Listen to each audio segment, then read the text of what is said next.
What's going on, guys, and welcome to today's video. And yeah, if you saw from the title, I can't buy any more Jeeps. And I don't mean that figuratively, I mean that literally. From the beginning of this channel, I've always had a Jeep Grand Cherokee WJ, whether I've had one, two, or at times three on the channel at one time. There's always been one floating around. That's my current daily driver, my current project vehicle, my current thing that we are doing repairs on. But since my last one, I can't even remember which one that was, I have not been able to find another 99 through 2004 Jeep Grand Cherokee. And you could say, yeah, well, why don't you branch out and do something different? But man, I love those things. If you guys have been on the channel for any amount of time, you know we've had like 14 or 15 Jeep Grand Cherokees that we've saved from imminent death. Whether that be rotting away in someone's side yard, going to the salvage yard, going to the junkyard, what have you, we've taken the trailer, taken the TRX, picked that Grand Cherokee up and saved the thing, put it together, made it run again, put a lift on it, put wheels and tires on it. The recipe is pretty down pat at this point, and then they go off to a new owner and they look pretty cool. But since my last Grand Cherokee, I literally have not been able to find another one on Facebook Marketplace. I've even went to the old Craigslist and looked, and there's just none. It's just absolutely dried up. Whether that is not being able to jump out of my criteria, which is under 200,000 miles, even if it's 297, sure, we'll buy it, or it needs to be a clean title, which kind of knocks out quite a few of them.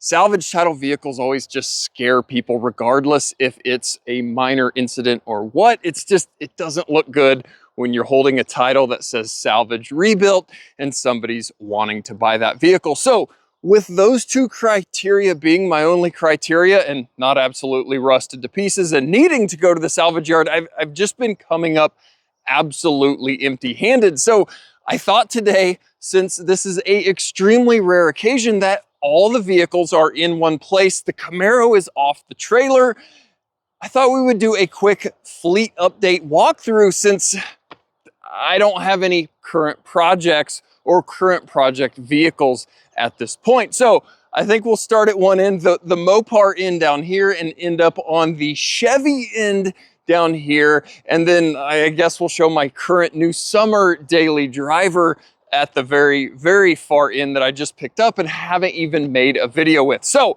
again, I'll grab you guys. We're gonna start here, talk about what we need to do or not do on each of these and what the current plan is. So guys, starting down here at the end of the driveway with the 2021 Ram TRX. Now this thing, again, has been on the channel since 2021. And we've done quite a bit of work to it, whether it's been repairs, off-road, jumping, dyno, all these different things. But currently there's not really anything going on. I don't really have any plans. I would, of course, love to do things if money was no object. I've said for years I would love to throw an 80D bumper of some sort on the front of this thing. But currently it is the tow pig hauling vehicle, anything we need to haul, pick up, move, whatever, or of course, whenever the trailer needs to get used, this is of course what we're pulling out. But for the rest of the time, this thing is sitting tucked away in the garage. It's a little bit dusty again from sitting, but that is the current, state of affairs with the TRX. Moving down to the 2024 392 Wrangler. We've already done a decent amount with this thing. We've done some suspension work, budget, cheap lift options. We've went ahead and thrown our Warren winch on this thing. Now this has been off-road multiple times. Unfortunately, not on the channel yet as of now. Our few off-road trips we've taken with the thing, it's just not been conductive to film. But we are now waiting for all of our off-road spots to dry up because we had an extremely wet May. So lots of rain means all of our trails are going to be absolutely covered in mud, which yes is fun, but not if you are stuck every single trail you go down. So we're waiting for some trails to dry up and then we'll hopefully get this thing out back off-road, but this was or is my current daily driver up until a few days ago, which we will talk about down here at the end. But current plans with the 392. Again, would love to take this thing to the drag strip, but we've got a big, massive issue with our local drag strip. The quarter-mile timer is not going to be working all year long, which kind of messes up some issues with the Wagon Ear S that we'll talk about here shortly. Would still like to get this thing on the dyno. Yes, I know there's been multiple dyno videos of a 392, but not mine. It would be fun or scary to see this thing spooling up some 35-inch all-terrains up on the four-wheel dyno there at the BG facility. So we'll see if we can hopefully make that happen. But that is kind of the extent of the 392 Wrangler right now. Again, daily driver for the last many months until the new thing again here at the end. Now guys, the wife's 24 Jeep Wagon Ear S launch edition. This thing has been a very troubled unit. Of all the things here in the driveway, it's probably the most problem prone right now. Yes, a new electric vehicle, but it did just recently get the new software update, and I have not made an update video on that yet, but it fixed it kind of-ish, maybe, sorta. It doesn't really do the reduced power mode now and die and leave you stranded, but it still absolutely comes up with the intermittent service electric vehicle message, and yeah, that's kind of inconvenient with the new software update that has supposedly fixed everything, but it is kind of like 75% fixed, maybe 50 to 75% fixed. It at least moves every single day so far post update, which is a lot better than it did before the software update.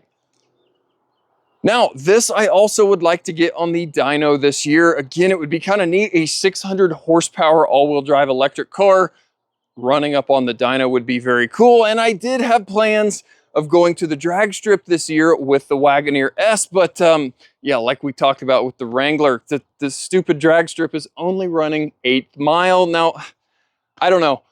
My buddies and I have always ran quarter mile, so what does the 8th mile times even mean?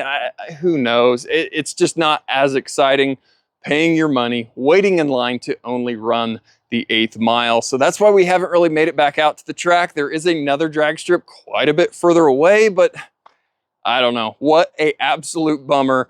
A drag strip can't seem to get a quarter mile timer working and post some darn times. Now, the wife still does have her 2025 Equinox EV. This is the new LT base trim for 2025, and we kind of bought this a few months right before the Wagon Ear S was released. And that wouldn't be a big deal, but the lease deals for the employee-priced, employee incentivized leases on these Wagon Ear S's was absolutely ridiculously cheap. I mean, real cheap. This thing, leasing it for 2 years with zero money down, will only have like $5,000 of our own money paid, obviously, over the course of that 2-year lease. So that's real cheap. That's cheaper than any other new vehicle you'd buy with depreciation in 2 years. And guess what? At the end of it, you get to throw the keys and the vehicle back at the dealership and never have to worry about it again. So again, fun, high performance, cool interior features, all of that you get to temporarily play with for an extremely cheap lease. So she hasn't really decided what her plans are with the Equinox EV. Again, bought it a few months prior to the Wagon Ear S, and since we got the Wagon Ear S, it has been stored away in the back of the garage, charged it up to 80%, and it has been stored and just kind of chilling there in the back of the garage. Whether we hold on to it for the 2 years of the lease, get rid of the Wagon Ear S, and then she's back into a basically brand new Equinox, or what. But it's costing us $0 to sit in the back of the garage. There's no insurance if we're not driving the thing on the road. I guess we've got to pay tags each year, but again, that thing costs $0 now to sit in the back of the garage. So that's its current life right now, is sitting in wait. Now, last but not least is the 2018 ZL1 1LE. Now, this thing recently went in and I changed all the fluids. It is fully prepped and ready for track season now. This year we've got fresh engine oil, fresh transmission fluid, fresh rear axle fluid. And again, we are ready to haul this thing to the track at our next, event and run this thing. Now, again, unfortunately, kind of like the quarter-mile timer at our local drag strip, one of the two local road courses was sold. It's changed hands. Who knows what's going to go on with Heartland Park Motorsports Park in Topeka, Kansas. That's one of the places that car has made many, many, many miles around. Now, our remaining close track is Hallett Raceway in Jennings, Oklahoma. It's kind of my home track. I've been around that track a whole bunch on a motorcycle, a whole bunch in the Camaro. That's where we went with Hoovy recently, or a few months back for his Bugatti video when we were out drifting a Maybach. So that car will need to go back out there because one really cool thing is they have repaved Hallett. So the whole surface got repaved, and apparently guys are picking up a half second just because of that fresh, grippy track surface. So that car absolutely has to go out there and try to make a quick new personal best. And we've still got a little bit of life left on the Goodyear 3Rs. So we should hopefully maybe kind of be able to do that. But if nothing else, it'll be fun on brand new surface. Now, guys, the thing I kept mentioning, the new daily driver here in the last few days, is something that we haven't even made a video on. And my last three motorcycles were Kawasaki's, and if you can kind of see, this thing is absolutely not a Kawasaki. This is a CF Moto, and if you don't know CF Moto, this is a Chinese motorcycle company. Now, Chinese as in these things are built in China, but the engines are in collab with KTM. Apparently KTM and CF Moto powertrains are built in the same facility. So as much as you like or dislike KTM, that's the same power plant that is, again, shared between the two. But I just picked this up a few days ago. Very cheap, very basically brand new on Facebook Marketplace. And again, CF Moto 300 SS. This is the little baby 300cc, taking me back to my roots with my 300 Kawasaki Ninja. So again, I need to absolutely make a video on this thing explaining why you shouldn't be buying a Chinese motorcycle, and it's probably not for the reasons that you think that I'm going to be complaining about it, because the thing's actually pretty darn good. So I think that's going to do it for the fleet update, the garage update, the lineup here. I just very rarely have a chance to have all the vehicles out, the Camaro off the trailer, and everything lined up and clean-ish. So guys, thanks for coming out into the driveway with me today and looking at what we've got, what we're hopefully going to be doing with these the rest of the year. And guys, as always, thanks for watching, and we'll catch you guys next time.